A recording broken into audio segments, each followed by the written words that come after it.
یاسر عثمانی صاحب، آپ نے ماشاءاللہ سے ابھی ریسنٹلی فلسطین کو وزٹ کیا، اور فلسطین کو وزٹ کیوں کیا؟ مسجدیں وہاں پہ ویران ہیں. مسجد اقصیٰ میں مقامی نمازی کوئی بھی نہیں ہے. نمازوں میں سب سے زیادہ گرفتاریاں وہ لوگ فجر کی نماز میں کرتے ہیں. کس ذلت کے ساتھ ہم یہاں پہ داخل ہوئے ہیں، کیونکہ جگہ جگہ یہودی روک کے ہمارا سامان چیک کر رہے ہیں، لٹا رہے ہیں، بٹھا رہے ہیں، الٹا کر رہے ہیں، کپڑے اتروا رہے ہیں، ذلیل کر رہے ہیں، گالیاں دے رہے ہیں، حقارت سے دیکھ رہے ہیں. فلسطینیوں کو دو طریقے سے فرق پڑا ہے. صرف یہ نہیں بلکہ جو بائیکاٹ ہو رہا ہے نا، اس کی جو کمپیننگ چل رہی ہے اور جو بائیکاٹ دیکھا ہے میں نے، اس کا امپیکٹ بہت پڑ رہا ہے. جمعہ کے دن، جمعہ کی نماز کے بعد فلسطین کے لوگوں کے دعاؤں کے ساتھ ساتھ ہمیں ایک نماز جنازہ غائبانہ پڑھنی چاہیے. اچھا. فلسطینی قوم کسی مسلمان قوم کو مانتی ہی نہیں ہے. جی، میں نے وہاں پہ ایک نہیں ہزاروں کی تعداد میں وہاں پہ لوگوں سے میں نے بات کی، تو وہاں پہ مایوسی ہے. میں نے کہا میں پاکستان سے آیا ہوا ہوں، ہم آپ لوگ کے لیے بہت دعائیں کرتے ہیں. ہمارے ایک وزیر اعظم تھے، انہوں نے آپ کے یونائٹڈ نیشن میں بڑی باتیں کی ہیں اور آپ کے لیے بڑے پرعزم رہے ہیں. ہماری حکومت تو اسرائیل کو مانتی نہیں ہے اور ہمارے پاسپورٹ میں تو جو ہے نا وہ یہ بات لکھی ہوئی ہے. یہ ساری باتیں وہ مجھے اسے بہت دیر تک دیکھتا رہا. 4-5 لوگ تھے بیٹھے ہوئے وہاں پہ، وہ مجھے دیکھتے رہے. کہتے ہیں 70 سال سے ہم اپنی بچوں کی لاشیں دیواروں میں وہ ٹنگی ہوئی ہیں. کم وقت مارے، تم کبھی تو آئے نہیں، تمہاری قوم کا کوئی بندہ کبھی آیا نہیں، کوئی مسلمان کبھی ہمارا دفاع نہیں کرتی ہے. کوئی مسلمان نہیں ہو تم لوگ، کوئی ہمارا مسلمان بھائی نہیں ہے. ہمیں کسی سے کوئی توقع نہیں ہے. ہمیں اگر آپ یہ اپنے چینل پہ آپ چلا سکیں ہمت کے ساتھ تو میں آپ کو بتاؤں. ہاں جی، رمضان 2024 یعنی 1445 ہجری کا رمضان شروع ہونے کو آیا ہے. سوچا کہ تھوڑی اسلامی باتیں ہو جائیں. جب اسلامی باتوں پہ بات آتی ہے تو جو اسکالر ہے وہ بہت مستند ہونا چاہیے، جو اسپیکر ہے وہ بہت مستند ہونا چاہیے.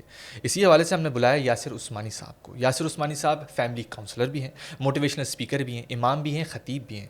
ہیوسٹن سے آئے ہیں، الاباما جائیں گے، باتیں کریں گے ان سے، کیونکہ انہوں نے ابھی فلسطین وزٹ کیا ہے. فلسطین میں کیا کیا ہوا، کیا انہوں نے دیکھا، فرسٹ ہینڈ فرسٹ لک سے کیا کیا انہوں نے پایا، انہوں نے کس طرح سے باتیں کی فلسطینیوں سے. باتیں کریں گے ان سے، گفتگو کریں گے، سیکھیں گے. چلیں ملتے ہیں یاسر عثمانی صاحب سے. Thoughts That Shape Season 1 is presented by iBrandigo, powered by Igloo, co-powered by Beauty Global Network, fashion partner Swag Kicks, and transformational partner Transformation Wellness Clinics.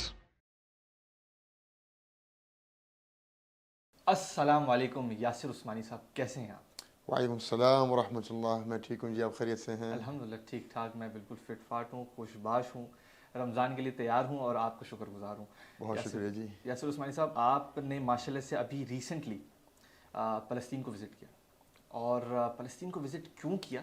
سب سے پہلا سوال میرا یہ کہ آپ کی کیا تھاٹ تھی کہ آپ فلسطین جائیں، اور جب آپ وہاں گئے تو کیا ایکسپیرینس، کیا ایکسپوجر آپ نے لیا وہاں سے کہ آپ کی تھاٹ شیپ ہوئی؟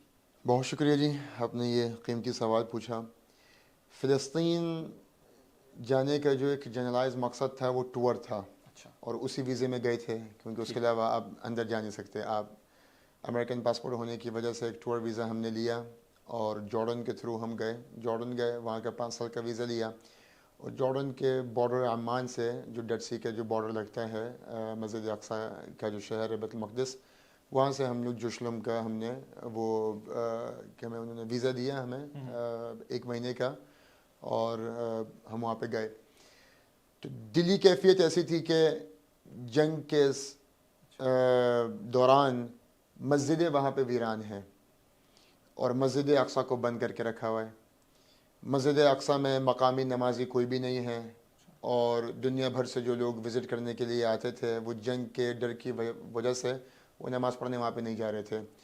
تو مجھے خیال ہوا کہ اس وقت جو ہے نا وہ اپنا امریکن پاسپورٹ استعمال کیا جا سکتا ہے، اور ہمیں کوئی وہ روکیں گے نہیں. ایز اے ٹورسٹ میں جانا چاہتا ہوں، ایز اے ولاگر جانا چاہتا ہوں. تو میں گیا، اور بس یہ تھا کہ جو مساجد ویران ہیں وہاں پہ جا کے اللہ کے آگے سجدہ ہوں اور کچھ دعائیں کریں اور مسجدوں کو آباد کریں. تو بس ایک یہ جذبہ آیا کہ اس وقت جو ہے وہ جاتے ہیں. دوسری بات یہ کہ کیونکہ وہاں پہ ابھی اتنے زیادہ سفر نہیں ہو رہا، تو ہوٹل ٹرانسپورٹیشن وہ بھی بہت سستی مل گئی، تو وہ بھی ایک چیز کیش کر لی.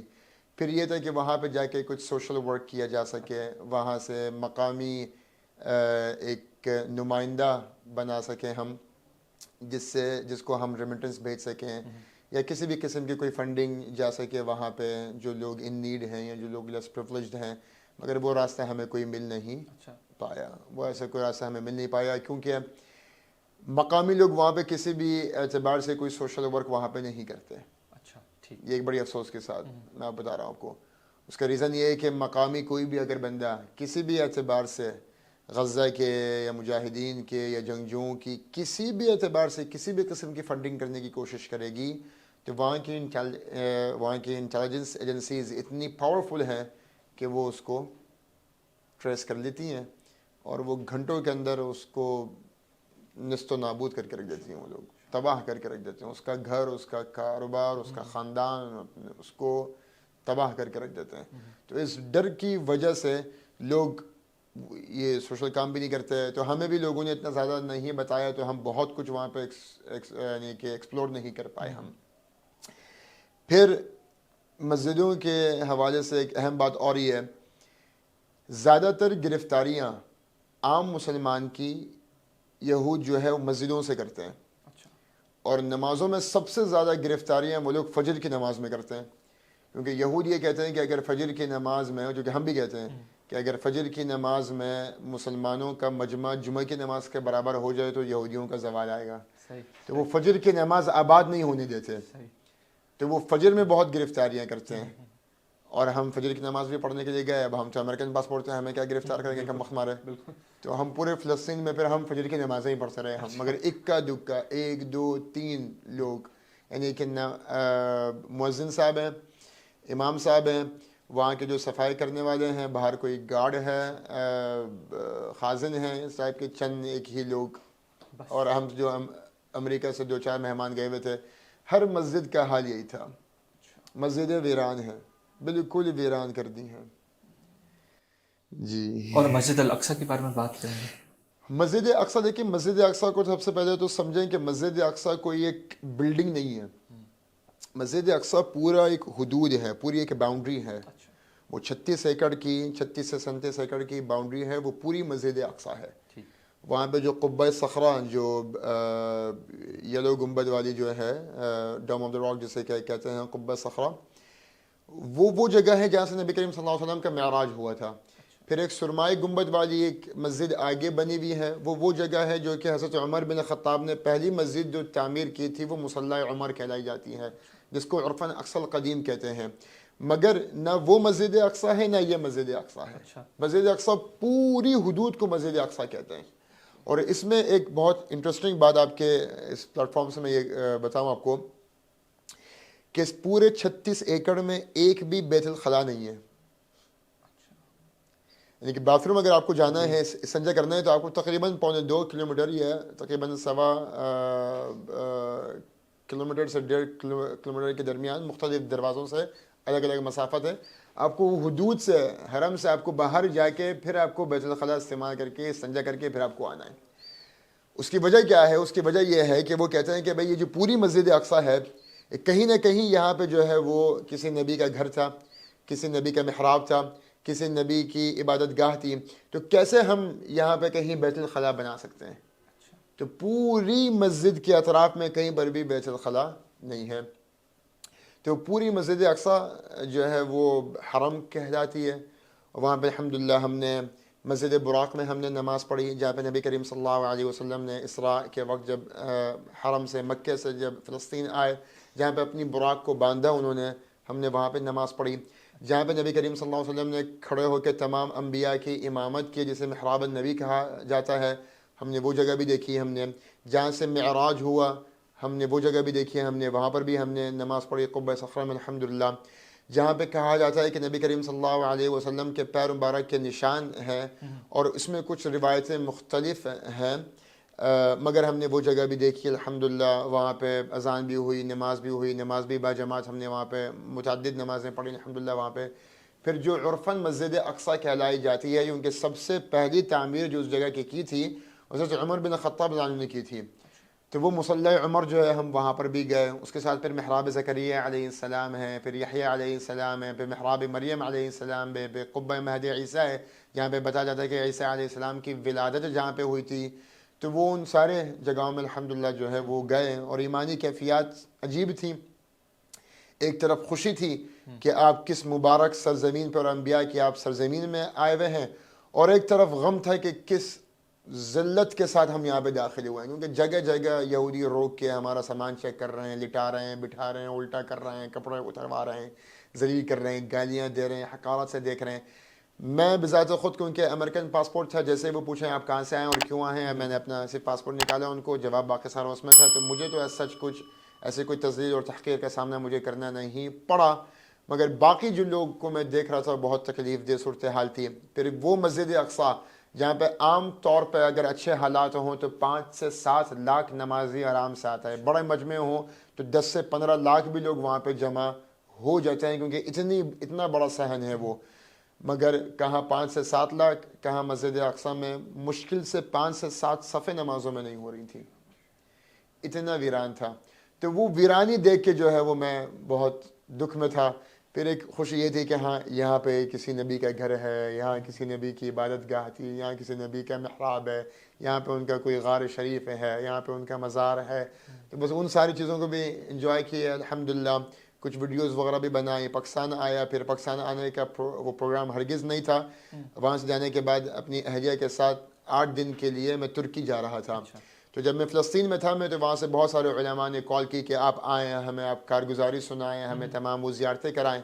تو پاکستان میں الحمدللہ پچھلے 7 دنوں سے متعدد روزانہ کے اعتبار سے صبح 8 بجے سے لے کے رات 11 بجے تک کسی نہ کسی انسٹیٹیوشن میں کہیں نہ کہیں پہ کوئی کانفرنس میں یا سیمینارز ہو رہے ہیں، اور یہ فلسطین آگاہی جو ہے وہ ورک شاپس کنڈکٹ ہو رہی ہیں الحمدللہ. اچھا یاسر صاحب، آپ ذرا یہ بتائیں، کیا فلسطین کے بارے میں بہت ووکل ہیں، بہت بول رہے ہوتے ہیں آپ کو ڈر نہیں لگتا؟ لیکن میں کوئی نہ کسی انتہا پسند جماعت سے میرا تعلق ہے، نہ کسی شدت پسند جماعت سے میرا تعلق ہے. مقصد وہاں پہ جانے کا یہ تھا کہ وہاں پہ جائیں اور جو ڈر ہے لوگوں کا وہ ختم کریں. کیونکہ نبی کریم صلی اللہ علیہ وسلم کی حدیث ہے کہ 3 جگہوں میں اپنی سواریاں باندھو اور 3 جگہوں پہ سفر لازمی کرو. ایک ہے مکہ، دوسرا ہے مدینہ، تیسرا ہے مسجد اقصیٰ. ہر مسلمان کو اگر کہیں پہ سفر کرنا ہے، اور جس سفر کی ترغیب نبی پاک نے کی ہے وہ ان 3 جگہوں کے سفر کی ترغیب کی ہے. ہم پوری دنیا گھومنے کے لیے جاتے ہیں، ہم ویکیشنز میں جاتے ہیں. مسجد اقصیٰ کوئی جانا ہی نہیں چاہتا، اور وہ مسجد ویران ہے. اگر مقامی لوگ نہیں ہیں، اگر جو سیاح ہیں، جتنے بھی لوگ امریکہ میں، برطانیہ میں، آسٹریلیا میں، ساؤتھ افریقہ میں کتنے مسلمان ہیں، کروڑوں کی تعداد میں مسلمان ہیں. اگر وہ لوگ جتنے وزٹرز، جتنے ٹورسٹ مکہ مدینہ میں آتے ہیں، مکہ مدینہ میں جو کروڑوں کی تعداد میں جو لوگ وہاں پہ نمازی ہیں، کیا وہ سارے وہاں کے مقامی ہیں؟ باہر سے لوگ آئے تھے نا مکہ مدینہ میں، تو باہر سے لوگ مسجد اقصیٰ کیوں نہیں جاتے؟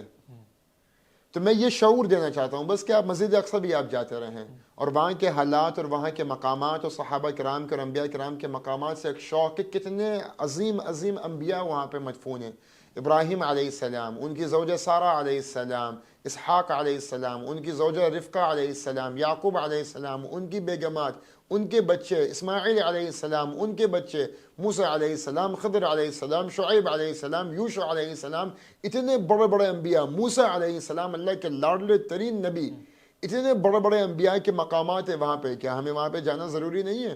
اور ایسے جائنٹ صحابہ، ایسے گریٹ صحابہ، ابو عبیدہ عامر بن جراح، اکرمہ بن ابی جہل، زید بن حارثہ، نبی کریم صلی اللہ علیہ وسلم کے منہ بولے بیٹے، عامر بن ابی الوقاص، جنہوں نے جب اسلام قبول کیا تو ان کی ماں نے کہا کہ میں سورج کی تپش میں جلتی رہوں گی جب تک کہ عامر مرتد نہ ہو. عامر نے اپنی ماں قربان کر دی. پھر ابو عبیدہ عامر بن جراح جنہوں نے جنگ بدر میں اپنے باپ کا سر قلم کر دیا، جبکہ جنگ بدر میں وہ اپنے باپ سے تھوڑا سا دور جا رہے تھے کہ کہیں باپ کا سامنا نہ ہو جائے.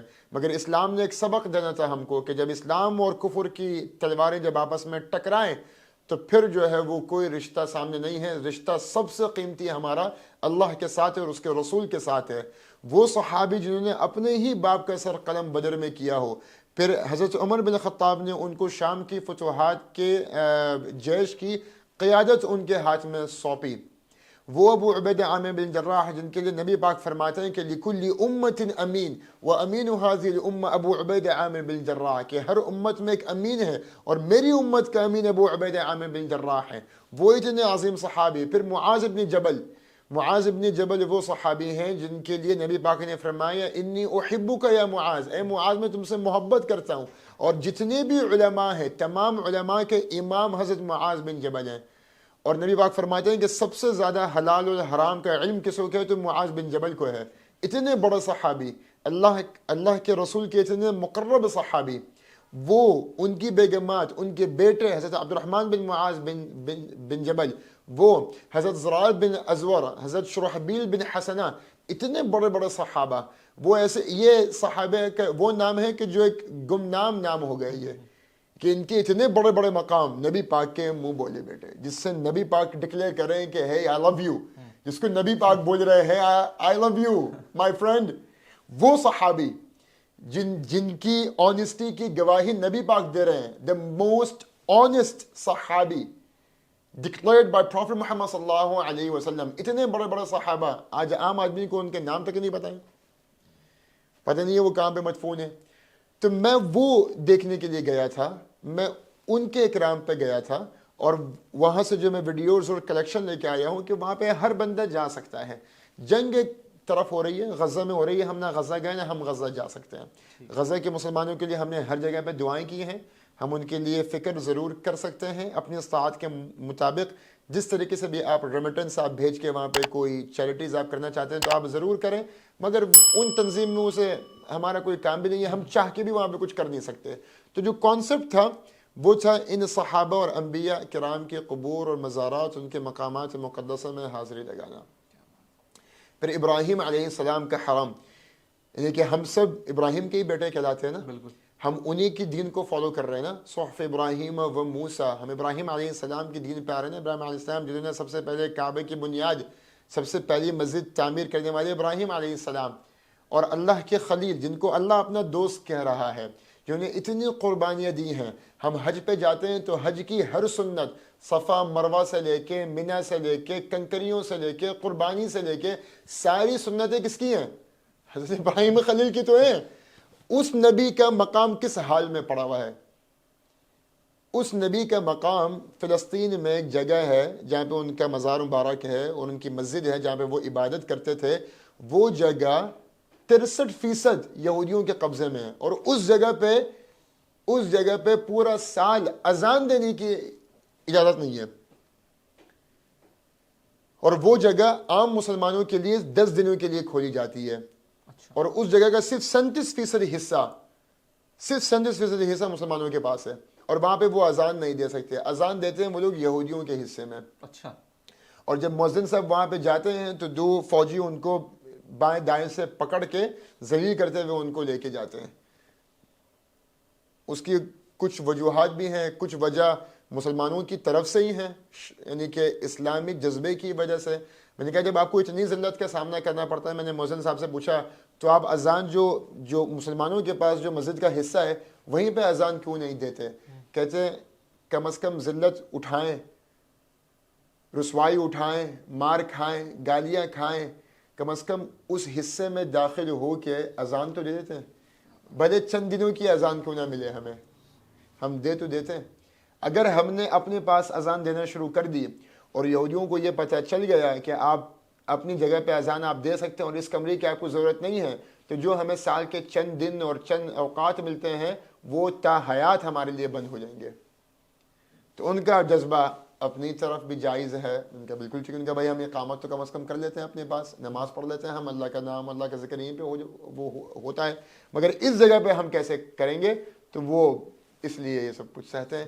تو یہ جو جگہیں ہیں وہاں پہ. پھر یوسف علیہ السلام بادشاہ، اتنے خوبصورت نبی کہ اللہ رب العزت نے جب خوبصورتی کو بنایا تو آدھی خوبصورتی آدم علیہ السلام سے لے کے قیامت تک اور پوری زمین اور کائنات میں آدھی خوبصورتی بھیج دی، آدھی خوبصورتی پوری کائنات میں ڈسٹریبیوٹ کر دی، اور اللہ کی آدھی خوبصورتی صرف یوسف علیہ السلام کے لیے ہے. وہ یوسف علیہ السلام کی جن کو دیکھ کے جو ہے وہ خواتین اپنی انگلیاں کاٹ لیتی تھیں. وَقَطَّعْنَ أَيْدِيَهُنَّ وَقُلْنَ حَاشَ لِلَّهِ, حیرانی سے دیکھتی تھیں, مَا هَذَا بَشَرًا إِنْ هَذَا إِلَّا مَلَكٌ کریم, یہ کوئی انسان نہیں ہے, یہ کوئی فرشتہ ہے اتنا خوبصورت. پھر ان کی اسٹرگل, ان کے بھائیوں کے ساتھ ان کی اسٹرگل, پھر ان کی جیل میں ان کی اسٹرگل, وہ ساری چیزیں. اور یوسف علیہ السلام کی جو قبر ہے وہ بھی یہودیوں کے حصے میں, وہ بند ہے. الحمدللہ اللہ نے ہمیں سعادت نصیب ہوئی کہ پتہ کیا ہوا, جہاں جہاں بھی بند تالے تھے, بند دروازے تھے, اللہ نے وہ کھلوائے. اور ہم رات کے اندھیرے میں ہم جاتے تھے, کوئی نہ کوئی ہمارے لیے تالا کھلتا تھا, اور ہم داخل ہوئے, اور ہر جگہ پہ ہم نے سلام پڑھا, اور ہم نے پوری امت کی طرف سے وہاں پہ سلام ہم نے پیش کیا. یوسف علیہ السلام کی قبر ایک بیسمنٹ میں ایسی جگہ پہ بنی ہوئی ہے جہاں پہ تعمیراتی کام کرنا منع ہے. کسی بھی قسم کی رینوویشن آپ نہیں کر سکتے. اکثر جگہوں میں یہی حال ہے. مسجد اقصیٰ کا بھی یہی حال ہے. مسجد اقصیٰ میں کسی بھی قسم کی توڑ پھوڑ کریں وہ لوگ, جلاؤ گھیراؤ کریں وہ لوگ, فائرنگ کریں وہ لوگ, اور کوئی بھی چیز اگر وہاں پہ خراب ہو جائے تو وہاں پہ کوئی بھی چیز ریپیئر نہیں ہو سکتی. اچھا, خراب ہوگی تو ختم, وہ ریپیئر نہیں ہو سکتی. اس کی دو وجہیں.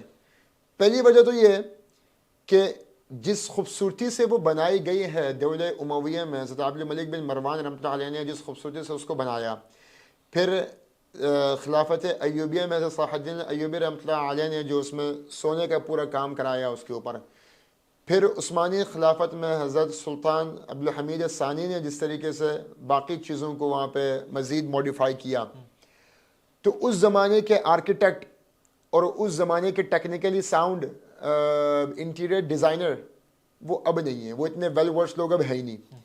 نہ وہ اکوپمنٹ ہے, نہ وہ مٹیریل ابھی اویلیبل ہے, نہ اتنے ٹیکنیکلی ساؤنڈ لوگ ہیں جو کہ اس چیز کو اس کا کوئی سبسٹیٹیوٹ لا سکیں. ایک وجہ یہ ہے. دوسری چیز یہ کہ اگر کوئی چھوٹی بڑی کوئی چیز اگر ایسی ہو جائے, چھوٹی موٹی کوئی چیز ہو جائے کہ شاید جس کو ریپیئر آپ کر سکیں, اب وہ بھی کیوں نہیں کر سکتے, کیونکہ کسی بھی چیز کو ریپیئر کرنے کے لیے آپ کا مستری ہے یا کارپینٹر ہے یا کوئی بھی ہے آپ کا, وہ جب آئے گا کچھ کوئی کام کرنے کے لیے تو اس کو اوزار چاہیے. کہیں وہ اوزار یہودی آرمی کے خلاف ہتھیار کے طور پر استعمال نہ ہو جائیں, کیونکہ وہاں پہ اطراف میں جو ہے وہ ان کی فوج جو ہے جو چیک پوائنٹس بنے ہوئے ہیں, تو کہیں وہ کلاس اور کیا نام ہے ہتھوڑی اور یہ ساری چیزیں کہیں وہ ہتھیار کے طور پر استعمال نہ ہو جائیں, اس وجہ سے ان کو لانے کی اجازت بھی نہیں ہے. تو افسوس کے ساتھ بہت کچھ دیکھے کہ جب وہ لوگ, آپ کو یاد ہوگا 2 سال پہلے مسجد اقصیٰ کا دروازہ توڑ کے ان لوگوں نے, اعتکاف میں لوگ تھے ان کو مارا, گرفتار کیا, تو وہ جو بھی انہوں نے توڑ پھوڑ کی, جلاؤ گھیراؤ کیا, کھڑکیاں توڑی, انہوں نے فائرنگ کی, وہ ویسے کے ویسے رہتا ہے اور کوئی اس پہ کام نہیں ہو پاتا, اور وہاں پہ بے بس رہتے ہیں پھر وہ لوگ. تو یہ سچویشن ہے.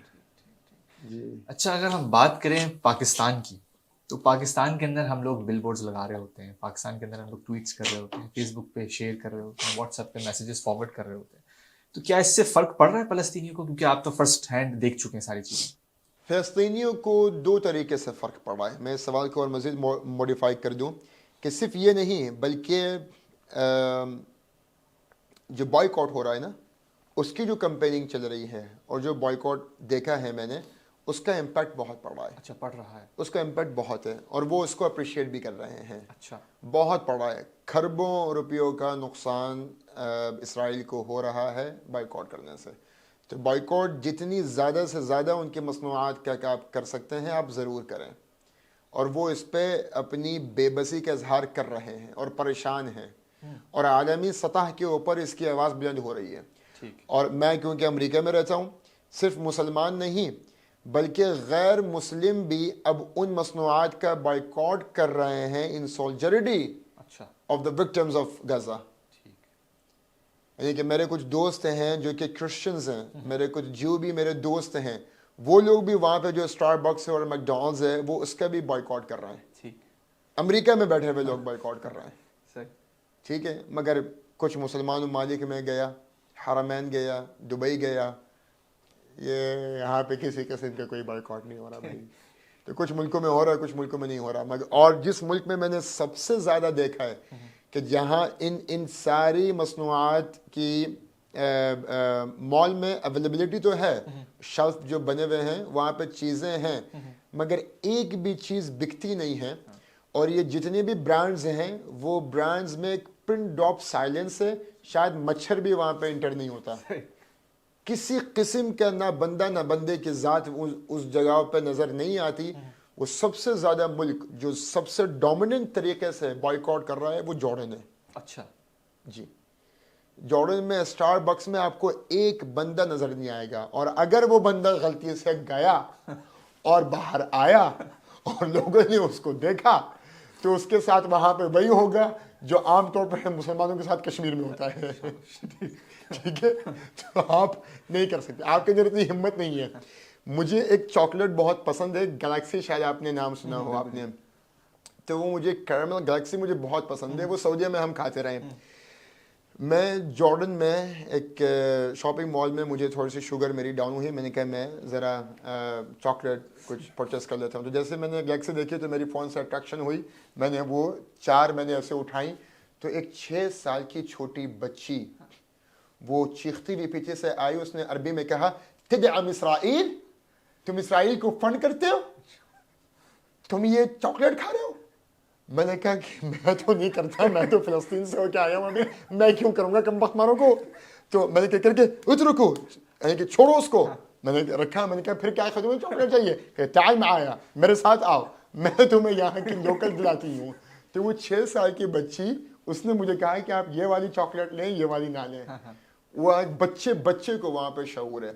پھر ریسٹورنٹس, وہاں جو ریسٹورنٹس ہیں وہاں پہ جارڈن میں, وہاں پہ ہر مختلف ریسٹورنٹ میں, ہر ریسٹورنٹ میں تو نہیں کہہ سکتے مگر متعدد ریسٹورنٹ میں 24 گھنٹے مسلمانوں کے لیے اور فلسطین کے لوگوں کے لیے دعائیں چلتی رہتی ہیں. 24 گھنٹے دعائیں چلتی رہتی ہیں. قنوت نازلہ وہاں پہ جمعہ کی نماز میں, عشاء کی نماز میں, فجر کی نماز میں قنوت نازلہ کا طریقہ کار مذاہب کے اندر ایسا ہے کہ آپ رکوع کرتے ہیں, رکوع کے بعد جب آپ اٹھتے ہیں سمیع اللہ لمن حمدہ, پھر اونچی آواز میں جہری طور پہ آپ دعائیں کرتے ہیں امت کے لیے. تو وہ لاؤڈ اسپیکر میں فلسطین کے لیے دعائیں کرتے ہیں وہاں پر. تو 2 باتیں یہ ہو گئیں. تیسری بات جو ہے وہ ایک خاص میں نے دیکھی جو کہ دنیا میں کہیں پر بھی میں نے نہیں دیکھی, جارڈن میں صرف میں نے دیکھی, اور میں پہلے تو حیران ہوا. میں نے اس کے اوپر کچھ فقہی پرسپیکٹیو بھی میں نکالا, بلکہ پاکستان جب میں آیا میں نے بہت سارے علماء کے پاس میں نے اس بات کی تجویز بھی دی. میں نے اب آپ کے پیج سے اگر علماء اس بات کو سن لیں اور یہ پیغام اگر مزید وائرل ہو اور لوگ اس کو سمجھیں اور اس کی ضرورت, تو شاید کوئی مثبت نتیجہ سامنے آ جائے. میں یہ سمجھتا ہوں کہ ہمیں جمعہ کے دن, جمعہ کی نماز کے بعد فلسطین کے لوگوں کے دعاؤں کے ساتھ ساتھ ہمیں ایک نماز جنازہ غائبانہ پڑھنی چاہیے. اچھا, وہ کس لیے؟ اسرائیل میں ان کی جیلوں میں زندہ لوگوں سے زیادہ مردہ لوگ ہیں. وہ کیوں؟ اگر کسی کو سزا دے دی گئی ہے 50 سال کی اور 2 سال کے بعد, یعنی کہ اتنا تشدد کرتے ہیں کہ وہ 2-3 سال میں اگر جیل میں مر گیا, شہید ہو گیا, مگر ڈیڈ باڈی اس کی فیملی کو نہیں دیتے جب تک کہ وہ 50 سال کی مدت پوری نہ کر لے. تو مردہ لوگ ان کی جیلوں میں زندہ لوگوں سے زیادہ ہیں, اور وہ ان کی پوری انہوں نے مینٹیننس رکھی ہوئی ہے, پورے صحت خانے بنائے ہوئے انہوں نے, تو وہ نہیں دیتے. پھر جو بمباری سے, میزائل اور بم سے جن کے جسم کا کوئی حصہ ہی نہیں مل رہا, پھر ملبے تلے جو لوگ ہیں جن کی خبر کوئی نہیں, تو یہ ہیں تو اللہ کے راہ میں شہید. شہید کا دیکھیے فقہی اعتبار سے آپ جانتے ہیں کہ شہید کا کفن نہیں ہوتا, شہید کا غسل نہیں ہوتا, مگر شہید کی نماز جنازہ ہوتی ہے. مگر سینکڑوں کی تعداد میں جو لوگ جیلوں میں مر رہے ہیں, جو لوگ بمباری سے مر رہے ہیں, جو لوگ ملبے تلے مر رہے ہیں, ان کی غسل اور کفن سے تو وہ ہیں اپنا ایکسکیوزڈ ہیں, مگر نماز جنازہ تو ہونی چاہیے. مگر نماز جنازہ ہونے کے لیے سامنے ڈیڈ باڈی ہونی چاہیے. جب فوجیوں کے قید خانے سے ڈیڈ باڈی ہمیں نہیں مل رہی ہے, ملبوں کے نیچے ہمیں ڈیڈ باڈی نہیں مل رہی ہے ہمیں, تو ہم کیا کریں؟ کیا ہم نماز جنازہ غائبانہ پڑھ سکتے ہیں؟ میری تجویز کے مطابق تو پڑھ سکتے نہیں ہیں, بلکہ پڑھنی چاہیے بدرجہ اولا. اب پاکستان کو علماء اس کے اوپر کیا کہتے ہیں یہ آپ اور آپ کا چینل اب جھیلے اس بات کو. کمنٹ میں آپ دیکھیے گا, پھر آپ مجھے بتائیے گا کہ آپ کے ساتھ کیا کرتے ہیں یہاں کے علماء, کہ تم نے کس کو بلایا تھا اور یہ کیا تم نے ایک مسئلہ چھڑا ہے. صحیح صحیح. ٹھیک. اگر ہم بات کریں پاکستان کی عوام کی, تو پاکستان کی عوام کو ذرا یہ شعور دیں, ذرا یہ بتائیں کہ کیا رسپانسبلٹیز ہیں اسلامکلی ہمیں فلسطینی بردرز اینڈ سسٹرز کے لیے. سب سے پہلے رسپانسبلٹی سے میں آپ کو بتاؤں کہ فلسطینی قوم ایکسپیکٹ کیا کر رہی ہے. فلسطینی قوم کسی مسلمان قوم کو مانتی ہی نہیں ہے. جی, میں نے وہاں پہ ایک نہیں ہزاروں کی تعداد میں وہاں پہ میں لوگوں سے میں نے بات کی, تو وہاں پہ مایوسی ہے. میں نے کہا میں پاکستان سے آیا ہوا ہوں, ہم آپ لوگ کے لیے بہت دعائیں کرتے ہیں. ہمارے ایک وزیر اعظم تھے, انہوں نے آپ کے لیے یونائٹڈ نیشن میں بڑی باتیں کی ہیں اور آپ کے لیے بڑے پرعزم رہے ہیں. ہماری حکومت تو اسرائیل کو مانتی نہیں ہے, اور ہمارے پاسپورٹ میں تو جو ہے نا وہ یہ بات لکھی ہوئی ہے. یہ ساری باتیں وہ مجھے اسے بہت دیر تک دیکھتا رہا. 4-5 لوگ تھے بیٹھے ہوئے وہاں پہ, وہ مجھے دیکھتے رہے. کہتے ہیں 70 سال سے ہم اپنی بچوں کی لاشیں دیواروں میں وہ ٹنگی ہوئی ہیں. کم وقت مارے, تم کبھی تو آئے نہیں, تمہاری قوم کا کوئی بندہ کبھی آیا نہیں, کوئی مسلمان کبھی ہمارا دفاع نہیں کرتی ہے. کوئی مسلمان نہیں ہو تم لوگ, کوئی ہمارا مسلمان بھائی نہیں ہے, ہمیں کسی سے کوئی توقع نہیں ہے. ہمیں تو اس قوم کو, فلسطین کو کسی سے کوئی توقع نہیں ہے, اور ان کی شکایت جائز ہے. اتنے مسلمان ممالک, اور آپ دیکھیں پچھلے 7 اکتوبر سے لے کے آج تقریباً کوئی 3 ماہ ہو رہا ہے, کیا حال مچایا ہوا ہے. 30,000 سے اوپر یونائٹڈ نیشن ڈکلیئر کر رہی ہے. یونائٹڈ نیشن محتاط انداز میں یونائٹڈ نیشن ڈکلیئر کر رہی ہے کہ death toll has raised up to 30,000. 30,000 سے اوپر بچے اور خواتین, نوجوان مر گیا ہے وہاں پہ, شہید ہو گیا ہے. کوئی چیز ٹس سے مس نہیں ہو رہی. اور پھر مضافات میں, اسرائیل کے مضافات میں جتنے بھی اس کے حدود میں جتنے بھی مسلم ریاستیں ہیں, وہ ساری مسلم ریاستیں اسلامی ریاست کے نام پہ اسرائیل کی سوتیلی اولاد بنی بیٹھی ہوئی ہیں اور اسرائیل کو پروٹیکٹ کر رہی ہیں. مصر کا غزہ کے ساتھ بارڈر لگتا ہے, تو کیا مصر نہیں گھس سکتا؟ کیا پوری مسلمان قومیں مصر کے پاس سے نہیں آ سکتی؟ پورا نارتھ افریقہ کا جو ریجن ہے وہ کیا مصر سے نہیں آ سکتا؟ پورا مڈل ایسٹ کیا مصر سے نہیں آ سکتا غزہ کی امداد کے لیے؟ وہ آ کے آ نہیں سکتا, بلکہ غزہ کے لوگ اگر مصر جانا چاہیں تو ایک بندہ جس کی 2 آنکھیں اور 1 ناک ہے, اگر آپ یہ اپنے چینل پہ آپ چلا سکیں ہمت کے ساتھ, تو میں آپ کو بتاؤں, ایک بندہ جس کی 2 آنکھیں 1 ناک, یعنی کہ ایک سر کی قیمت غزہ سے نکلنے کی کہ وہ مصر کی حدود سے آگے جا سکے, ایک سر کی قیمت $9,000 ہے.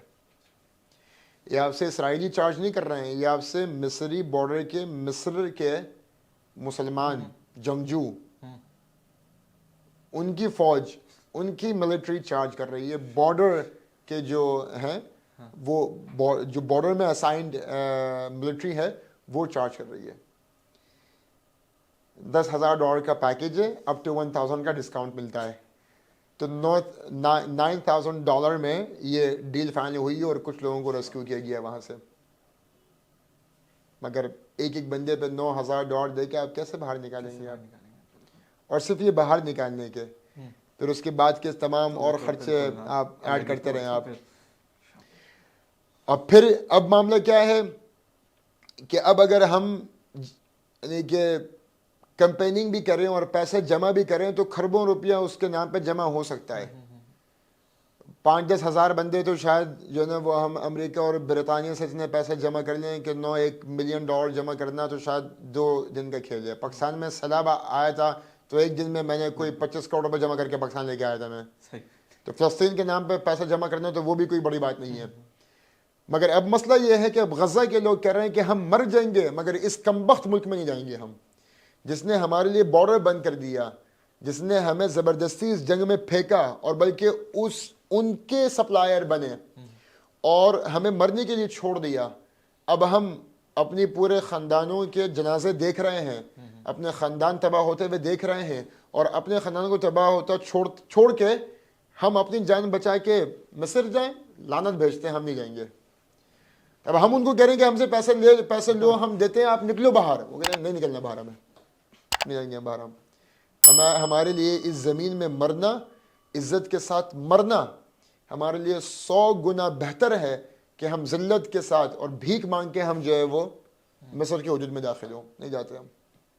اور پھر ان کا ایمان ایسا ہے، وہاں پہ 4 سال کا بچہ بھی ایسی باتیں کرتا ہے کہ آپ کو لگتا ہے کہ صلاح الدین ایوبی للکار رہا ہے. وہاں پہ 5 سال کی بیٹی بھی ایسی بات کرتی ہے کہ آپ کو لگتا ہے کہ شاید یہ حضرت عمر بن خطاب کی سفیر بات کر رہی ہے. تو وہاں پہ لوگوں کے جذبات اور ایمان الگ ہی ہیں. مسلمان قوم سے ان کو ایکسپیکٹیشن کچھ بھی نہیں ہے، کوئی ایکسپیکٹیشن نہیں ہے. مسلمان قوم اپنے آپ میں اگر بائیکاٹ کرے ان اسرائیل کی پروڈکٹس کا، اس کا شاید کچھ فائدہ ضرور آئے گا. اور تیسرا یہ کہ دعائیں کریں. چوتھا یہ کہ اگر کسی بھی طریقے سے کوئی آرگنائزیشن جو کہ لوکل وہاں پہ ان کی اویلیبلٹی ہے with sufficient evidences، کیونکہ ڈکلیئرڈ جو ہے نا وہ سیلف ڈکلیئرڈ ہر بندہ فلسطین کے نام پہ پیسہ جمع کر رہا ہے. تو عام آدمی جو ہے وہ یہ انویسٹیگیٹ ضرور کر لے کہ جس آرگنائزیشن کو آپ پیسے دے رہے ہیں اس کے بندے، ان کے لوگوں، ان کے شرٹ کے ساتھ کیا غزہ میں ان کی اویلیبلٹی ہے کہ نہیں ہے. تو یہ انویسٹیگیٹ آپ خود کریں، میں آپ کو ریکمینڈ نہیں کروں گا. آپ خود کریں اور آپ اپنا فیصلہ کریں کہ آپ کو کہاں پہ بھیجنا ہے. کیونکہ میں بتا تو سکتا ہوں آف کیمرہ، میں آپ کو بتا دوں گا کہ میں نے کس کو وہاں پہ پایا، مگر اگر میں یہاں پہ آن کیمرہ اگر بول دوں گا تو لوگ بولیں گے کہ یہ صاحب کسی ایک سرٹن انسٹیٹیوشن کو وہ پروموٹ کر رہے ہیں اور ہم کسی کو پروموٹ. لیکن وہاں پہ پاکستان کی آرگنائزیشن موجود تھیں، نام بھلے نہ لیں، چند ہیں، بہت کم ہیں مگر ہیں، ٹھیک، مگر وہ پاکستان کے نام پہ نہیں ہیں. اچھا پاکستان کے نام پہ نہیں، وہ پاکستان کے نام نہیں ہے. انہوں نے ترکی کے ایک این جی او کے ساتھ انہوں نے وہ جی اچھا جی ترکی کا، کیونکہ پاکستان کی تو کوئی حیثیت ہی نہیں ہے نا، پاکستان کو تو وہ مانتے ہی نہیں ہے. اسرائیل پاکستان کو تو کسی خاطر میں لے کے آتا ہی نہیں ہے. اور بلکہ وہاں کے وزیر خارجہ اور وہاں کے جو پرائم منسٹر ہے نیتن یاہو، اس سے کہا کہ تم یہ جو کچھ کر رہے ہو تو کیا تمہیں پاکستان اور جو عالمی طاقتور جو نیوکلیئر پاور ہیں کیا آپ کو ان سے خوف نہیں ہے؟ شاید وہ پاکستان کی بات اس سے پوچھ رہے تھے. تو وہ نیتن یاہو جو ہے وہ تحقیری انداز میں ایسے حقارت کے ساتھ کہتا ہے کہ پاکستانی بزدل قوم ہے. یہ ویڈیو وائرل ہے، آپ خود سوشل میڈیا پہ آپ کام کر رہے ہیں. وہ کہتا ہے ہمیں پاکستان سے کسی قسم کا کوئی ڈر نہیں ہے، بزدل قوم ہے، ہم چند پیسوں میں خرید لیں گے ان سب کو. تو یہ ایک ویک اپ کال ہے ہمارے حکمرانوں کے لیے، ہمارے مسلح افواج کے لیے کہ عالمی سطح پہ ہماری اوقات کیا ہے. یہیں بھرم بھاری پتیلہ خالی پاکستانی عام عوام کے اوپر جو ہے نا وہ دروازہ توڑ کے آپ کوئی بھی بھرم دکھا لیں اپنی اور اپنے آپ کو آپ ایک بہترین. اچھا اگر میں اسی کو ٹوسٹ کر کے لے کے جاؤں کہ پاکستان کے اندر obviously پیسوں کی اہمیت اتنی نہیں ہوتی، لیکن آپ نے جیسے بولا ہے کہ obviously نیتن یاہو نے جو بولا تھا کہ پاکستان ایک بزدل قوم، obviously کسی بھی گھر کو چلانے میں پیسے کی ضرورت ہوتی ہے، ملک کو چلانے میں پیسے کی ضرورت ہوتی ہے. پیسہ بہت ضروری ہے. اسلامکلی آپ ذرا بتائیں کہ پیسہ کیوں ضروری ہے کہ ہم انٹرنیشنل سطح پہ پاورفل نظر آئیں، money wise, economy wise and as عوام. دیکھیں پیسہ کمانے کے علاوہ ہمارے پر ایک اور چیز بھی یہ ہے کہ عالمی سطح کے اوپر جہاں پر بھی پاکستانی لوگ کسی بھی پریولیج یا فارچونیٹ پوزیشن پہ اگر موجود ہیں، بزنسز رن کر رہے ہیں یا کسی مینجمنٹ یا ایگزیکٹو پوزیشن میں ہیں، تو وہاں پہ سب سے زیادہ جو ضروری ہے وہ یہ ہے کہ اپنے پاکستانی مسلمان بھائیوں کو بھی پروموٹ کرتے رہیں. دنیا میں کہیں پر بھی آپ دیکھیں گے جہاں پہ اگر کوئی مثال اگر کوئی ایک ہندوستانی ہے نا دبئی میں یا شارجہ میں، اگر کہیں پہ ایک ہندوستانی اگر کام کر رہا ہے تو اپنے اطراف میں وہ بھر دے گا سارے انڈیا کے لوگ. ہم تو کاٹ دیتے ہیں. اور پاکستانیوں کا یہ ہے کہ اگر ایک پاکستانی ہو تو وہ یہ میک شور کرے گا کہ دنیا کا ہر ملازم وہاں پہ ملازمت کرے مگر پاکستانی نہ کرے. صحیح بات. اور ہمیں لوگوں کی ترقی سے اور لوگوں کی کامیابی سے ہمیں ایک عجیب سے تحفظات ہوتے ہیں، کہیں یہ مجھ سے اونچا نہ ہو جائے. ہم عام آدمی کو اچھا دیکھنا چاہتے ہیں مگر ہم اپنے سے بہتر دیکھنا نہیں چاہتے. پاکستان کی مینٹالٹی یہ ہے کہ اچھا دیکھیں گے، بہتر نہیں دیکھیں گے. بہتر برداشت نہیں ہے کہ مجھ سے کوئی بہتر ہو جائے، مجھ سے کوئی اونچا ہو جائے، یہ برداشت نہیں ہے. اور تو اس چکر میں ہم عالمی سطح کے اوپر جتنی بڑی بڑی کمپنیز ہیں اس میں پاکستانیوں کی ایگزسٹنس بہت کم ہے. بالکل. جب آپ کی پاکستانیوں کی ایگزسٹنس انٹرنیشنل کمپنیز میں کم ہوگی انٹرنیشنل جب کمپنیز میں آپ کی ایگزسٹنس ہوتی ہے، پھر آپ کے کریکٹرس ہے، آپ کی امپلائمنٹ جو آپ کا پروٹوکول ہے، جو ایس او پیز جو آپ فالو کرتے ہیں کسی بھی انڈسٹری کے، اس سے آپ اپنی ایک کریڈیبلٹی ڈیولپ کرتے ہیں. ٹھیک ہے، آپ اپنا ایک کریکٹر وہاں پہ اسٹیبلش کرتے ہیں. پھر اس کے بعد آپ کی ایک سے ہوتی ہے، آپ کچھ کہہ پاتے ہیں، آپ انفلوئنس کریٹ کر پاتے ہیں. انٹرنیشنل دوست آپ کے ہوتے ہیں جو آپ کو سوشل میڈیا پہ فالو کر رہے ہوتے ہیں. آپ کچھ بھی چیز پوسٹ کرتے ہیں تو وہ اس کو ریکگنائز کرتے ہیں، وہ اس کو انڈورس کرتے ہیں، وہ اس کو مینرز کے ساتھ شاید اس کو وہ ریگارڈ بھی کریں یا اس میں ان کا ڈفرینس آف اوپینین بھی ہو، وہ کر سکتے ہیں. مگر وہ کب کریں گے؟ جب عالمی سطح کے اوپر آپ کے پاس ایگزسٹنس ہے. آپ یہاں پہ ارب پتی بھی ہیں، مگر دنیا میں کوئی جانتا آپ کو نہیں ہے. یہاں پہ تو ماشاءاللہ ارب پتی تو یہاں کے فقیر بھی ہیں. یہاں پہ جو پیسے مانگنے والے ہیں، یہ بھی ایک اچھا خاصا بزنس ہے، پوری ایک کمپین ہے، تو پوری گروپ آف انڈسٹریز ہیں یہاں پہ. تو محلے کے اعتبار سے، شہر کے اعتبار سے انڈسٹریاں بنی ہوئی ہیں ماشاءاللہ یہ. اور ٹھیکے پہ جو ہے نا وہ بھکاری دیے جاتے ہیں کمپنیز کو. ان کی ٹرانسپورٹیشن سروس بھی ہے، ان کی اکوموڈیشن سروس بھی ہے. صرف کراچی سے یہ بلا مبالغہ 2 سے 5 ارب روپیہ جمع کرتے ہیں. تو پیسہ ہونا جو ہے وہ امپیکٹ کریٹ نہیں کرتا، مگر پوزیشنز میں آپ ہوں، انٹرنیشنل کمپنیز میں آپ کی پوزیشن ہو، آپ ریکگنائز ہوں، پھر آپ کام بھی ایسا کریں کہ وہ کام آپ کا لوگ اس کو آنر کریں، تب آپ کچھ انفلوئنس کریٹ کر سکتے ہیں. آپ انڈونیشیا میں آپ دیکھیں کہ سب سے زیادہ مسلمان کہاں پہ ہے دنیا میں؟ انڈونیشیا میں. وہاں پہ نہ کوئی صحابی ہے، نہ کوئی تابعی ہے، نہ کوئی معلم ہے، نہ کوئی محدث ہے، نہ کوئی حافظ گیا تھا وہاں پہ عام طور پہ صرف تاجر گئے تھے. اور اپنی تجارت اور اپنے اخلاق اور اپنے معاملات اور پیسوں کے لین دین میں اتنے شفاف تھے کہ آج سب سے زیادہ اسلام کا نام لینے والے انڈونیشیا میں. کیوں؟ کیونکہ وہاں پہ لوگ کنورٹ ہوئے تاجروں کی کریڈیبلٹی اور آنیسٹی اور ان کی بزنس ٹرانسپیرنسی دیکھ کے. اور دنیا بھر میں پاکستان کے بارے میں مشہور ہے کہ اگر کوئی پروڈکٹ پاکستانی ہے اور پیرالل سوڈانی ہو، بنگالی ہو، ہندوستانی ہو، تو انسان کہتا ہے کہ پاکستان انا للہ و انا الیہ راجعون. باقی ملکوں کی پروڈکٹ نظر آ جائیں تو بسم اللہ ماشاءاللہ تبارک اللہ. ہمارے پاکستان کا جو سالانہ بجٹ ہے اتنی ایک ٹاٹا کمپنی کا بجٹ ہے، اتنی اس کی قیمت ہے، اتنی اس کی ورتھ ہے. صحیح بات ہے. جتنا پاکستان کا پچھلے سال کا بجٹ تھا اتنی ایکسپورٹ بنگلہ دیش نے ٹیکسٹائل کی ہے. ہم کہاں کھڑے میں. تو وہ بزنس پروموٹ ہو، کمپنیز میں پاکستانی ٹیکنیکلی ساؤنڈ ہو، بڑے جو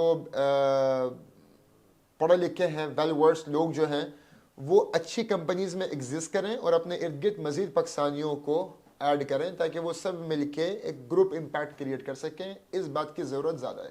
ٹھیک. اگر ایگزسٹنس کی بات کریں تو obviously کام کرنا پڑتا ہے.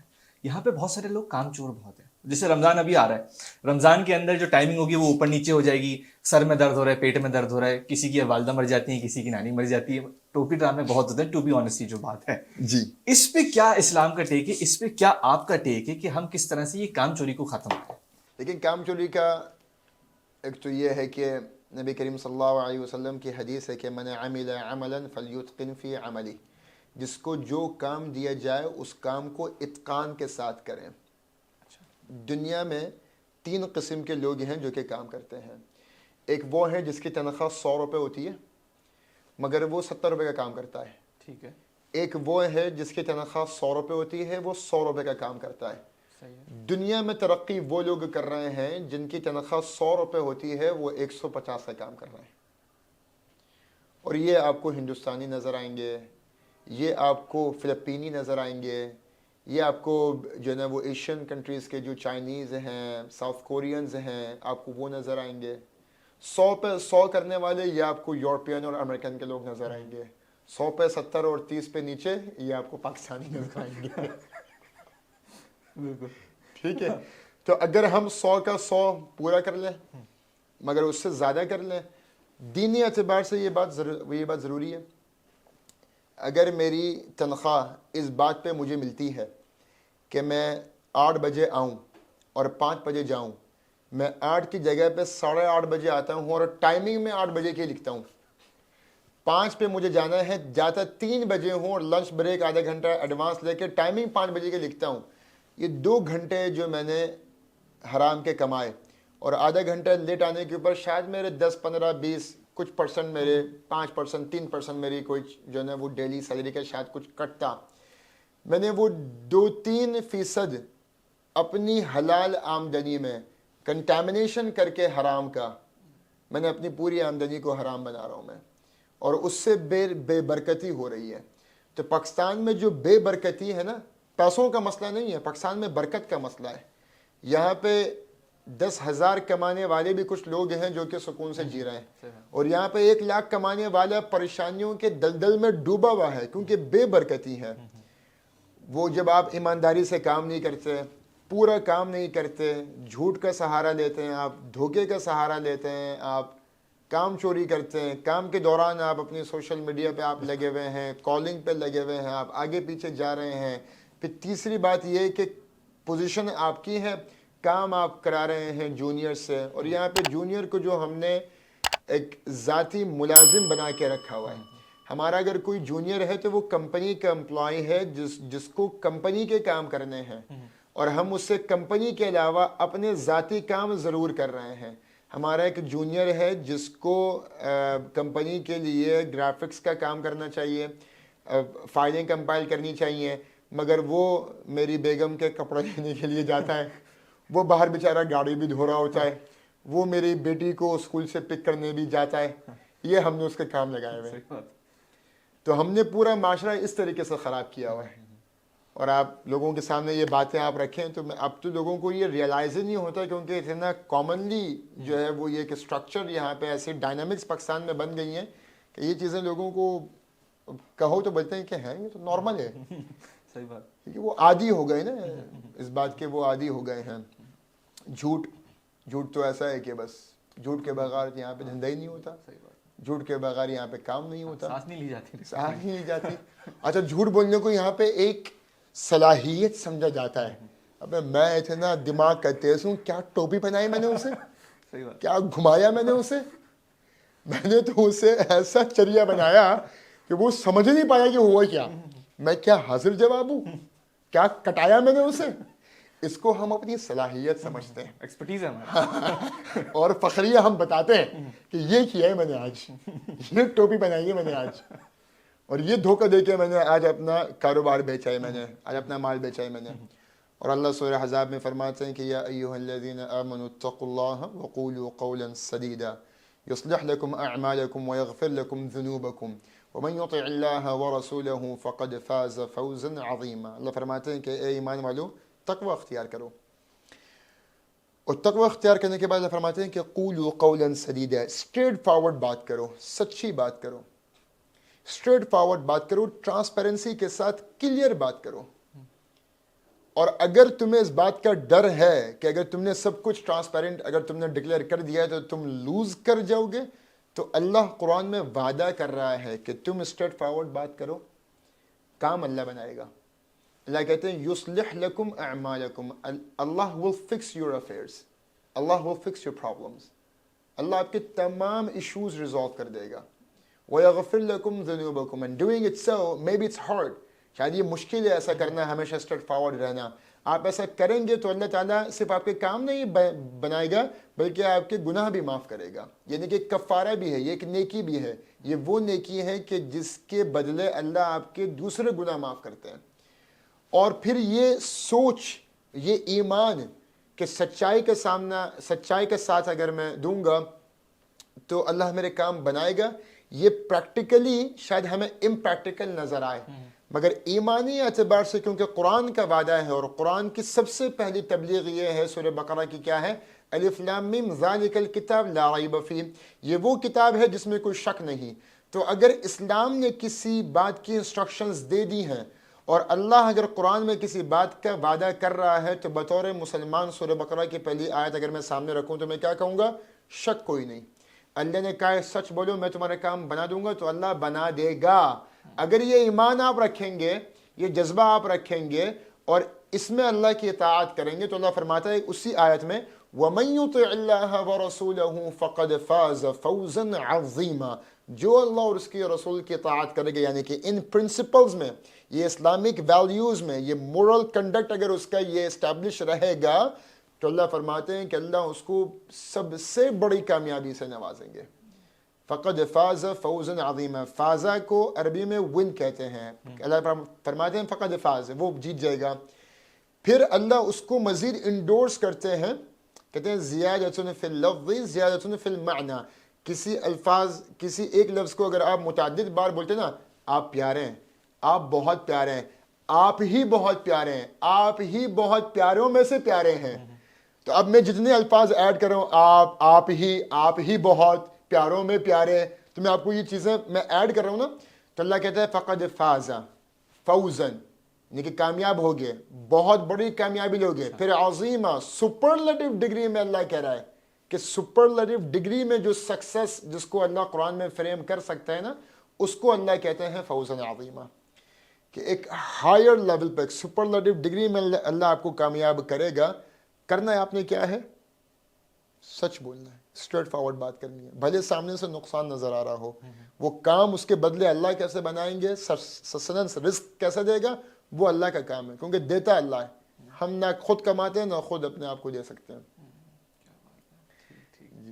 اچھا، اسی حوالے سے میری ایک بات ہے کہ ہم لوگ نا سیونگس دماغ کے اندر رکھتے ہیں. جو برا وقت ہے، جیسے آپ نے بولا ایمان ہونا چاہیے، تو ہمارا ایمان اس کے اندر ہوتا ہے کہ اگر ہم نے سیو کر لی اتنے پیسے تو برے وقت میں یہ کام آ جائے گا.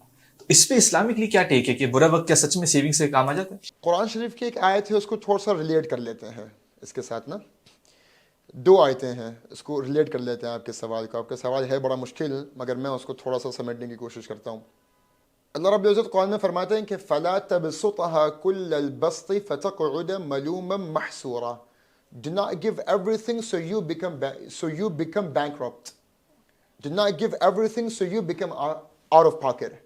Do not give everything so you become out of pocket. آپ سب کچھ نہ دے دیں کہ آپ خود کنگال ہو جائیں. ٹھیک ہے، اسی وجہ سے جب ہم زکوٰۃ خیرات کرتے ہیں تو ہمیں کتنے کرنی ہے؟ ایک حد میں کرنی ہے نا، وہ ہے 2.5%. کیا ہم 50-100% کر سکتے ہیں؟ تو اللہ کہتا ہے کہ سب کچھ نہ دو، سب کچھ نہ خرچ کرو، اپنے لیے بھی رکھو. تو سیونگ کرنا، اپنے لیے رکھنا اسلامی اعتبار سے نیگیٹو نہیں ہے. اچھا، نیگیٹو نہیں ہے. بخیل ہونا نیگیٹو ہے کہ اتنی سیونگ کر رہے ہیں کہ آج اپنے آپ کو گھوٹ کے رکھا ہوا ہے، صحیح. آج اپنے آپ کو، اپنے بیوی بچوں کو گھوٹ کے رکھا ہوا ہے کل کا سوچ کے. کل کے اوپر لوگ اتنے نفسیاتی ہو چکے ہیں کہ کل بیٹی کی شادی کیسے کریں گے، کل گھر کیسے لیں گے، کل سیونگ کیا ہوگی، جاب نہیں ہوئی تو کیا کریں گے. اب وہ کل کے چکر میں اتنے زیادہ ہیں، انہوں نے آج بھی اپنا برباد کر دیا. پھر کوئی مصیبت خانہ آ گئی، اس چکر میں جو سیونگ رکھی ہوئی تھی وہ بھی برباد، آج بھی ختم، کل بھی ختم. تو اتنے نفسیاتی نہ ہو. فائنینشیل مینجمنٹ ضروری ہے اور سخی ہونا ضروری ہے. اللہ تعالیٰ نے اگر آپ کو کچھ دیا ہے، آپ کی بیوی بچوں کے نام پر بھی اللہ آپ کا رزق بڑھاتا ہے، تو اپنے بیوی بچوں کے اوپر خرچ کرو. اور جب آپ خرچ کرتے ہیں جائز جگہوں پہ آپ خرچ کرتے ہیں جہاں پہ اسراف نہ ہو. جتنا جائز آپ کو خرچ کرنا ہے آپ ضرور کریں، اسراف نہ کریں. اسراف کیا ہے؟ غیر ضروری کام کرنا. جیسے آپ نے تو ابھی لائٹنگ 2 لگائی ہوئی ہیں آپ نے کہ جس سے ہمارا کیمرہ کا فریم اچھا آ جائے. یہ والی لائٹ آپ نے کھولی ہوئی نہیں ہے کیونکہ یہ اب زیادہ ہے، اور اگر یہ زیادہ ہے اس کا بل زیادہ آئے گا. اس کا بل آپ نے بچایا ہے، یا آپ نے اسراف سے آپ بچے ہیں. بخل آپ نے نہیں کیا کیونکہ 2 لائٹیں آپ نے کھولی ہوئی ہیں. ابھی اگر آپ اتنا بل بچاتے کہ یہ 2 لائٹیں بھی نہ کھولتے اور ہم دونوں کالے آتے ہیں تو میں آپ کو بخیل کہتا ہوں. یہ آپ نے اسراف سے بچے ہیں آپ، اور یہ آپ بخل سے بھی بچے ہیں. تو آپ ایک معتدل آدمی ہیں آپ. ٹھیک ہے جی، صحیح ہے. تو آپ اتنا خرچ کریں جتنا ضروری ہے. اگر ضرورت کے مطابق خرچ نہیں کر رہے آپ بخیل ہیں. ضرورت سے زیادہ خرچ کر رہے ہیں آپ مسرف ہیں. تو ضرورت کے تقاضے پورے کرتے رہیں، جائز بیلنس کرتے رہیں تو آپ صحیح کر رہے ہیں آپ. اور اپنی ضرورت میں تاکہ آپ کی سیونگ ایڈ ہوتی رہیں اور برے وقت میں آپ کا یعنی کہ آپ کا پیسہ آپ کا کام آئے. تو برے وقت میں آپ کا پیسہ کام نہیں آتا، برے وقت میں آپ کی نیکیاں کام آتی ہیں. اور وہ نیکیاں کون سی کام آتی ہیں؟ جب آپ نے کسی کا مسئلہ حل کیا ہوا ہوتا ہے. حدیث میں آتے ہیں من یسر لمعسر یسر اللہ له فی الدنیا والآخرہ ومن نفس کرب مؤمن نفس اللہ کربہ یوم القیامہ. کہ جو کسی بندے کی مشکل دنیا میں آسان کرتا ہے اللہ اس کی دنیا اور آخرت کی مشکلیں آسان کر دیتا ہے. جو کسی کی پریشانی دنیا میں دور کرتا ہے اللہ آخرت کی پریشانی اس کے لیے دور کر دے گا. تو یہ سودا ہے اللہ کے ساتھ. یا اللہ مجھے کوئی پریشانی آ سکتی ہے مگر میں دیکھا ہے کہ ایک آنٹی جا رہی ہیں سامان لا دی ہوئی یوں لڑکھڑا رہی ہیں, کیا مشکل تھی, بیگ اٹھایا, آنٹی آئے میں گھر چھوڑ دوں آپ کو, آنٹی آئے میں آپ کا, وہ آنٹی ہونی چاہیے کوئی اور خاتون نہیں ہونی چاہیے, وہ بڑی آنٹی ہی ہونی چاہیے, ٹھیک ہے. مفادات کا قیدی یہ امت نہ بنے, میسج کو غلط نہ لے لیں آپ کہ ہر چلتی پھرتی آنٹیوں کے سامان لے رہے ہیں, ایسے نہیں. آنٹی سے مراد آنٹی ہے, انکل بول دیتا ہوں میں زیادہ اچھا ہے, ٹھیک ہے, انکل بول دیتا ہوں میں. تو انکل جا رہے ہیں, بڑے انکل, آپ نے ان کا سامان اٹھا دیا, آپ نے چھوڑ دیا. ایک بندہ آپ کو, پاکستان میں تو یہ کلچر بہت عام ہے نا, ایک بندہ آپ کو جا رہا ہے جو کہ بائک کو دھکا مارا ہے, پیٹرول اس کا ختم ہو گیا, آپ روکے, آپ نے اس کو 50 روپے کا پیٹرول ڈلوا دیا, یا آپ نے اس کو ٹو کر دیا, آپ نے اس کو, یا اس نے آپ کو کیری کر لیا اور آپ فیول پمپ تک آپ پہنچ گئے اور آپ نے اس کو کچھ دلا دیا. یہ کچھ اچھے کام ہیں جو آپ سوسائٹی میں جب آپ کرتے رہیں گے تو آؤٹ آف نو ویئر اللہ تعالیٰ کی طرف سے یہ سارے وہ تقوی کے کردار ہیں. یہ جب آپ یہ سب کچھ کرتے رہیں گے تو آپ اللہ کے اکاؤنٹ میں رجسٹر کر رہے ہیں اپنی پریشانیوں کا حل. اچھا, جس کی پریشانی کا حل آپ نے ڈھونڈا ہے نا, تو آپ نے اس کی پریشانی حل نہیں کی ہے, بلکہ آپ کے اکاؤنٹ میں آپ کی قسمت میں جو پریشانیاں لکھی ہوئی تھی نا, اس کے بدلے اللہ وہاں پہ ان کے سولوشنز لکھتا جا رہا ہے. پھر آپ دیکھیں گے کہ آپ کو پریشانی آئی, آؤٹ آف نو ویئر وہ حل بھی ہو گئی. کیسے حل ہوئی آپ کو خود بھی نہیں پتا. تو آپ یہاں پہ لوگوں کی پریشانیاں دور کریں, صرف اپنے سیونگ اور اپنے بھروسے نہیں, کیونکہ جب انسان سیونگ کرتا ہے اور اپنے بھروسے پہ کہ سٹنجی رہتا ہے تو وہ سوشلی اتنا ماڈسٹ نہیں ہوتا. تو سوشلی آپ کو امپیکٹفل ہونا پڑے گا, لوگوں کے کام آنے پڑیں گے, آپ کو لوگوں کو ہیلپ کرنی پڑے گی, آپ کو کوئی پریشان ہے تو آپ کو تھوڑا سا کنٹریبیوشن آپ کو دینی پڑے گی, جنرس آپ کو ہونا پڑے گا, سخی آپ کو ہونا پڑے گا. کیونکہ جب آپ سخی ہوتے ہیں تو اللہ پھر آپ کو اپنے اکاؤنٹ سے دیتا ہے. اور پھر اللہ قرآن میں یہ کہتا ہے, جس بھی جگہ پہ اللہ نے قرآن میں یہ کہا نا کہ وَأَنفِقُوا, تم خرچ کرو, تو اللہ کہتے ہیں وَأَنفِقُوا مِمَّا رَزَقْنَاكُمْ, اللہ کہتا ہے اس میں سے خرچ کرو جو میں نے تم کو دیا ہے. اب آپ بتائیں کہ جب اللہ کہہ رہا ہے کہ اس میں سے خرچ کرو جو میں تم کو دیا ہے, جو میرے پاس ہے وہ میرا ہے یا اللہ کا ہے؟ کیونکہ اللہ کہہ رہا ہے جو میں نے دیا ہے, رزق اللہ نے دیا نا, اللہ کہہ رہا ہے اس سے خرچ کرو جو میں نے دیا ہے. تو جب میں خرچ کرتا ہوں میرے ذہن میں یہ ہو کہ یہ میری جیب نہیں, یہ اللہ کی جیب ہے, تو اللہ کی جیب سے دو. پھر اللہ اپنی جیب اور آپ کی جیب کیسے بھرے گا وہ اللہ خود وعدہ کرتا ہے قرآن میں کہ تم ایک دو میں 700 گنا واپس دوں گا. اور نبی پاک کی حدیث ہے کہ ما نقص مال من صدقہ, جب آپ صدقہ دیتے ہیں تو آپ کا پیسہ کم نہیں ہوتا, بڑھتا ہے. آپ کو شاید ویسے اکاؤنٹ میں کچھ نمبر نیچے جائیں, مگر آپ نے پتہ نہیں اللہ نے آپ کے کچھ پروجیکٹس میں, کوئی بزنس میں, کوئی کسی ویڈیو کی مونیٹائزیشن میں اللہ نے اتنی انکم رکھی ہوئی ہے کہ وہ کہیں نہ کہیں سے جو ہے نا وہ آپ کی چیزیں اللہ پوری کرا دے گا. ٹھیک ٹھیک. Thank you very much Yasir Usmani صاحب. دنیا میں سب سے قیمتی چیز ہوتا ہے وقت, وہ آپ نے ہمیں دیا. اتنے ٹائٹ اسکیجول کے اندر آپ امریکہ جا رہے ہیں ابھی کچھ ہی گھنٹوں کے اندر, آپ نے پھر بھی جو ہے وہ وقت نکالا اور وہ بھی اتنی سارے ایکسپوجرز, اتنے سارے ایکسپیرینس ہمیں شیئر کی. بہت بہت شکریہ. بہت شکریہ جی آپ کا, بہت شکریہ. اللہ تعالیٰ آپ کو استقامت کے ساتھ ایسے اچھا کام کرنے کی توفیق دے, اور ہم سے بھی اللہ تعالیٰ کام لیتا رہے. ہر قسم کی شہرت کے فتنوں سے اللہ بچائے. مشہور ہونا بری بات نہیں ہے, معروف ہونا, مقبول ہونا بری بات نہیں ہے. اس شہرت کے بعد اپنے اندر ہے کہ میں اور تکبر پیدا کر لینا وہ بری بات ہے. تو اللہ ہم سب کو اس سے بچائے, اور آپ کے لیے نیک تمنا ہے کہ اللہ آپ کو بہت ترقی دے انشاءاللہ. بہت شکریہ جی. تو یہ تھا آج کا ہمارا ایپیسوڈ یاسر عثمانی صاحب کے ساتھ. میں نے بہت کچھ سیکھا. میں نے یہ سیکھا کہ بائیکاٹ سے فرق پڑتا ہے. میں نے یہ سیکھا کہ فلسطینیوں کے ساتھ کیا ظلم ہو رہا ہے. میں نے یہ سیکھا کہ وہاں کی مسجدیں ویران کیوں ہیں. میں نے یہ سیکھا کہ وہاں پہ سولوشن اورینٹڈ کس طرح سے ہم کام کر سکتے ہیں. میں نے یہ سیکھا as a Pakistani, as a Muslim ہماری کیا رائٹس ہیں اور ان کے کیا رائٹس ہیں. میں نے یہ سیکھا کہ ہمیں کس طرح سے اپنے آپ کو شیپ کرنا چاہیے. میں نے یہ سیکھا کہ جارڈن کے اندر اس موومنٹ کو لے کے کیا اثر انداز ہو رہا ہے. میں نے بہت کچھ سیکھا. امید کرتا ہوں آپ لوگوں نے بہت کچھ سیکھا ہوگا. ملتے ہیں اگلے یوٹیوب اور ٹک ٹاک کی ویڈیو میں, انسٹاگرام اور فیس بک کی پوسٹ میں, پنٹرسٹ کی پنس, لنکڈ ان کی ایکٹیویٹیز, واٹس ایپ کے میسیجز پہ. اسی کے ساتھ حسن انصاری سائننگ آف.